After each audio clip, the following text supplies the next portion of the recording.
神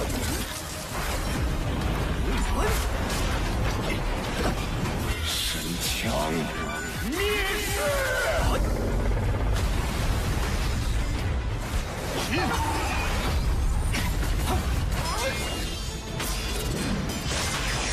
上一寸，上一寸，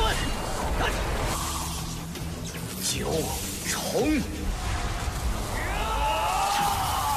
不可能！听九巨兽的生命气息。Halo guys, selamat datang kembali. Hari ini, tepatnya tanggal 14 April tahun 2023, saya akan kembali mewakili Bang Panjul, akan membawakan bocoran alur cerita Swallowed Start episode 173. Tapi berhubung ini adalah bocoran dari alur cerita yang episodenya belum dirilis, maka jangan ditanya lagi ya kalau gambar dan suara video tidak sama, karena gambar video disimpan hanya untuk mempercantik saja. Dan tak perlu banyak spoiler di awal, mending kita masuk saja ke bocoran alur ceritanya. Yang dimana pada episode sebelumnya telah diceritakan, Luo Feng beserta timnya yang saat itu telah bergabung dalam kelompok organisasi Kastil Naga Utara, mereka pun seketika terperangah kaget, saat melihat salah satu anak buah Pangeran ke-9 Kekaisaran Brolin, yang disambar oleh kilatan petir, saat mencoba untuk membuka pintu kastil, yang katanya, di dalam kastil itu terdapat harta yang jumlahnya jauh di luar nalar. Bahkan, lebih dari 10.000 pejuang dari 5 faksi besar pun ikut terkejut melihat kilatan petir yang begitu mematikan, yang saat itu menyambar-nyambar di sekeliling kastil. Di sela itu, Pangeran Brolin yang saat itu tampak ketakutan dan bersembunyi di belakang para pengawalnya, ia pun segera bertanya, apa yang sebenarnya sedang terjadi. Mendengar ucapan itu, seorang pengawal wanita pun berkata, akan lebih baik jika kita mensurvei secara perlahan, karena setelah insiden tadi, para pejuang dari organisasi lain telah menjauh dari kastil, dan itu adalah keuntungan mutlak bagi kelompok kita. Mendengar perkataan itu, Brolin pun menatap dengan serius ke arah kastil yang saat itu masih diselimuti kilatan petir. Lalu, sesaat setelahnya, tiba-tiba pintu kastil itu mulai terbuka dengan sendirinya. Melihat hal itu, spontan Pangeran ke-9 Brolin yang dikelilingi oleh pengawalnya pun terlihat sangat gembira, karena merasa akan mendapatkan harta karun di dalam kastil tersebut.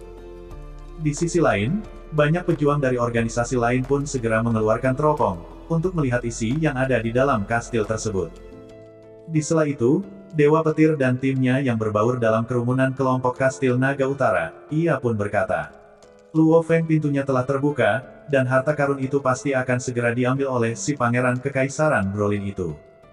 Entahlah, kurasa tidak akan ada yang tersisa untuk kita pungut, lanjut Hong, yang berkata dengan lembut.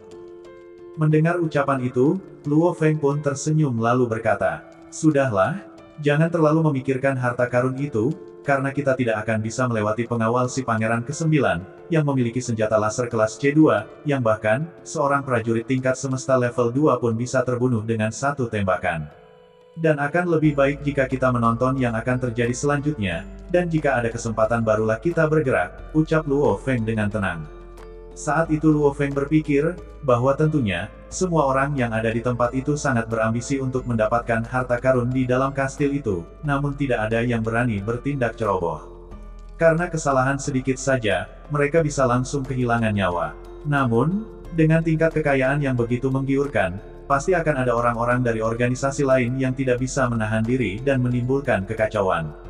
Dan jika itu terjadi, mungkin saja, kita akan mendapat sebagian dari harta karun itu, gumam Luo Feng, sembari melihat ke arah pemimpin dari 4 faksi, yang saat itu berada di bagian depan kerumunan dari masing-masing fraksi. Sesaat setelahnya, pintu kastil itu pun sepenuhnya telah terbuka, namun tidak ada yang berani masuk. Tampak saat itu, Pangeran ke-9 hanya memandang ke dalam kastil, seolah-olah sedang menunggu sesuatu. Dan tiba-tiba, kilatan petir yang sebelumnya menyelimuti kastil, perlahan mulai menghilang, diikuti terdengarnya gelak tawa riang yang menggema dari kastil tersebut. Ho ho ho, selamat datang semuanya. Sebelumnya aku telah menunggu lebih dari 10 juta tahun. Mendengar suara tersebut, spontan puluhan ribu pejuang pun terkejut dan saling bertukar tanya. Suara apa ini? Siapa yang bicara? Jangan bilang kalau pencipta dunia ini belum mati. Mendengar diskusi itu, Babata si Mahatau pun berkata, hah, Jangan bermimpi. Dunia petir ini telah ditemukan lebih dari 10 juta tahun yang lalu, yang bahkan, seorang tuan sektor pun tidak dapat hidup selama itu, terkecuali dia telah menjadi makhluk abadi seperti guru. Dan jika dia telah menjadi makhluk abadi, tidak mungkin dia menyembunyikan dirinya di dunia ini selama 10 juta tahun, karena itu adalah hal yang membosankan. Dan aku sangat yakin, yang berbicara itu adalah AI sistem, yang kemungkinan, setelah menjalani kesepian selama 10 juta tahun, sistem itu telah berevolusi menjadi AI yang hidup. Dan jika benar demikian, pasti dia akan melakukan hal-hal aneh untuk mengobati rasa kesepiannya, ungkap Babata, yang juga pernah berada pada posisi itu. Mendengar penjelasan Babata, Luo Feng hanya bisa mengerutkan alisnya. Di sisi lain, tampak para pemimpin dari 5 faksi besar termasuk Pangeran ke-9, yang menatap ke arah kastil. Yang tiba-tiba, di udara di atas kastil muncul seberkas cahaya, yang perlahan berkumpul dan membentuk siluet manusia virtual, berupa sosok pria tua gemuk berkulit putih, yang saat itu menyipitkan matanya dan mengamati para pejuang yang ada di sekitar kastil, membuat para pejuang itu pun terkejut setengah mati. Sesaat setelahnya, siluet virtual itu pun berkata, "Hai para bajingan kecil, apakah kalian datang ke sini untuk mengambil harta milik tuanku yang telah lama aku jaga?" ucap sosok virtual itu dengan tawa yang menggelar. Sesaat setelahnya, sosok virtual itu kembali berkata, "Lihatlah, sebenarnya tuanku memiliki cukup banyak harta," ucap sosok virtual, diikuti munculnya banyak objek, yang merupakan gambaran virtual harta karun yang ada di dalam kastil, yang totalnya ada 312 item, dari 68 jenis harta yang berbeda. Dan di wilayah paling tengah, terdapat bola kristal aneh berwarna-warni. Melihat bola kristal itu, mata Pangeran ke-9 Brolin serta para pemimpin dan anggota faksi lain pun seketika berbinar sembari berkata, Itu adalah bola kristal warisan." Di sela itu, siluet virtual itu pun kembali berkata, "Hei bajingan kecil, agar kalian tidak penasaran harta apa yang dimiliki tuanku, maka aku akan menyebutkan 68 jenis harta itu secara spesifik. Yang diantaranya, harta nomor 1 adalah 3 rekening bank untuk mengambil bola kristal warisan di bank alam semesta. Harta nomor 2, adalah rekening bank milik guru. Harta nomor 3, adalah 1 porsi ramuan evolusi garis keturunan Tuan Domain." Mendengar penjelasan itu, semua orang menatap tajam ke layar dengan ekspresi serius, karena jika mereka memiliki 1 harta saja, mereka akan mendapatkan kekayaan yang luar biasa. Di saat yang sama, salah satu pejuang berkata, "Jika aku mendapatkan 1 harta saja, aku akan langsung menjadi orang terkaya di Bintang Kuna," ucap salah satu pejuang. Di sela itu, lebih dari 10.000 pejuang pun merasakan hal yang sama. Sama halnya dengan Luo Feng dan timnya, yang hanya bisa mendengar dengan mulut yang menganga. Di sela itu Babata berkata, "Tidak heran jika 4 faksi besar dan 2 tanah suci tidak peduli dengan kristal alam semesta, karena semua kristal alam semesta, jika dijumlahkan bahkan tidak bisa dibandingkan dengan harta karun ini." Harta karun nomor 2 adalah rekening bank. Tabungan dari seorang tuan sektor, yang saldonya sudah pasti akan lebih dari harga semua kristal alam semesta di dunia ini. Mendengar ucapan itu, Luo Feng pun berkata, "Babata, apa tuan sektor ini memang sangat kaya seperti ini?" "Luo Feng, total kekayaan ini sebenarnya terlalu gila untuk dimiliki oleh seorang tuan sektor. Jika prediksiku tidak salah, tuan sektor Kabu pasti memperoleh beberapa warisan dari makhluk abadi. Kalau tidak, tingkat kekayaannya tidak akan segila ini.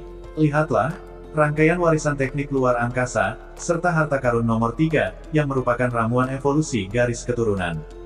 Jika dapat memilikinya, maka seseorang dapat merubah garis keturunannya mencapai Tuan Domain pada saat dewasa, seperti halnya orang-orang Manka." Di sisi lain, tepatnya di planet Kanglan Star, tampak 2 pria, yang mengenakan baju perang dengan aura yang sangat kuat, yang juga telah menerima kabar tentang jenis harta yang dimiliki oleh Tuan Sektor Kabu, membuat keduanya sedikit terkejut.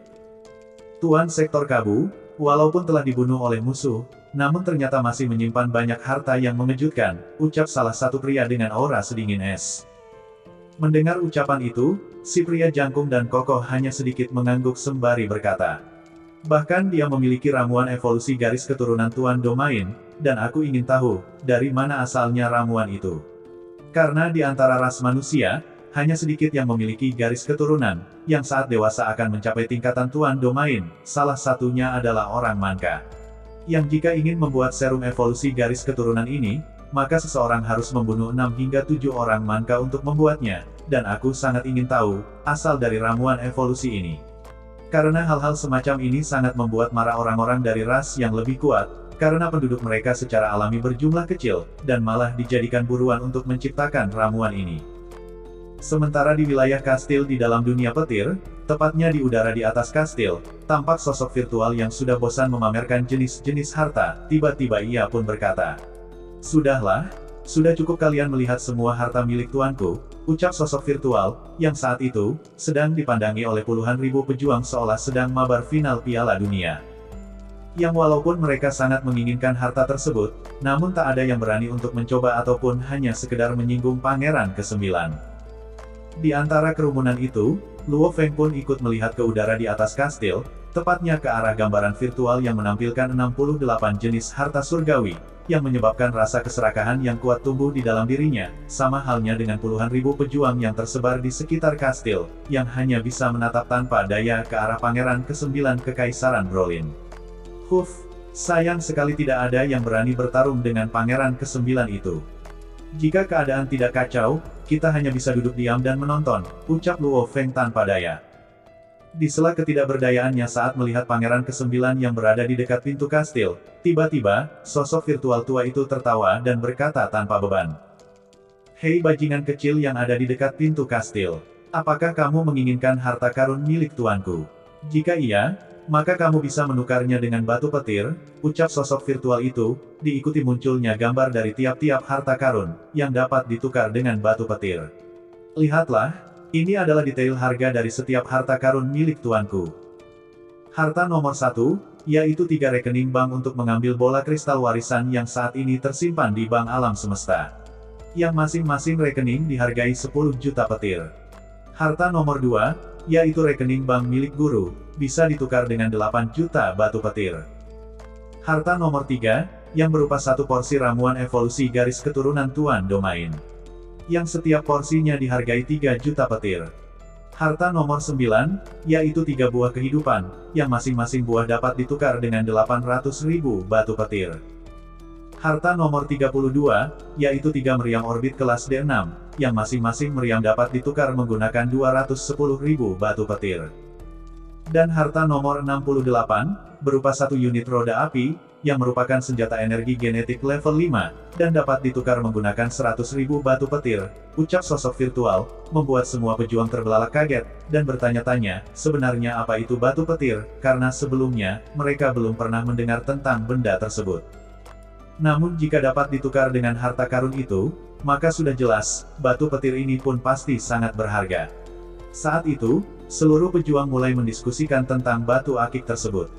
Di sela diskusi itu, tiba-tiba sosok virtual tadi kembali berkata, "Hei bajingan kecil, biar kalian tidak penasaran seperti apa batu petir itu, maka akan aku katakan pada kalian, batu petir bukanlah sesuatu yang berharga, namun sangat unik, dan nama batu petir itu, adalah nama yang kuberikan pada sebuah jenis batu, yang hanya bisa ditemukan di dunia ini," ucap si sosok virtual. Sesaat setelahnya, siluet virtual itu kembali berkata, bahwa batu badai petir dan kristal alam semesta sangatlah berbeda, karena energi dari batu badai petir sangatlah rendah, oleh karena itu, pemindai energi milik kalian akan kesulitan menemukannya. Tapi untuk memudahkan pencarian kalian, maka lihatlah peta yang telah aku sederhanakan ini. Yang dimana batu badai petir berada di 26 wilayah berbeda, yang lokasinya sudah aku tandai pada peta ini. Jika sudah dapat mengingat lokasinya, maka pergilah lakukan penggalian, dan kalian pun bisa mencuri dan membunuh satu sama lain, karena aku sama sekali tidak peduli. Selama kalian memiliki batu badai petir yang cukup, maka kalian bisa melakukan pertukaran denganku, sesuai harga dari masing-masing harta. Jika kalian menginginkan harta karun milik tuanku, maka ambillah semua resiko, dan aku akan dengan senang hati menunggu kalian semua di sini, ucap sosok virtual. Mendengar ucapan itu, Dewa Petir pun berkata, "Hahaha, persyaratan yang cukup bagus, dengan begini, kita masih memiliki kesempatan untuk mendapatkan harta karun itu," ucap Dewa Petir yang tampak gembira, sama halnya dengan Luo Feng, yang juga merasakan kegembiraan. Di sela itu Babata berkata, "Nah Luo Feng, bukankah sudah aku katakan sebelumnya, setelah kesepian dalam waktu lama, AI sistem yang hidup itu sudah menjadi gila, dan meminta yang aneh-aneh. Tapi aku tidak menyangka, kegilaannya bisa sampai seakut ini. Bagaimana bisa menggunakan batu sebagai alat pertukaran dengan harta yang begitu berharga? Luo Feng, lelaki tua berjanggut putih itu pasti sudah gila, ucap Babata. Mendengar ucapan itu, Luo Feng pun berkata, Babata, selama kita bisa menukar harta karun itu, aku tidak akan peduli dia gila atau tidak, ucap Luo Feng. Sesaat setelahnya, Babata pun berkata, Luo Feng, apakah kamu sedang memarahiku? Jujur saja, saat melakukan penggalian untuk mendapatkan kristal alam semesta, sistem pemindaiku telah mendeteksi batu badai petir dalam jumlah besar. Tapi karena itu bukanlah sesuatu yang berharga, maka aku mengabaikannya, dan malah si tua jenggotan itu ingin menukarnya dengan harta karun, yang jauh lebih berharga daripada kristal alam semesta. Ingin rasanya aku meretas sistemnya juga, kata Babata. Dan itulah guys, ending dari bocoran Donghua Swallowed Star, yang belum ditahu kapan tanggal rilisnya. Akhir kata, sampai jumpa di episode selanjutnya.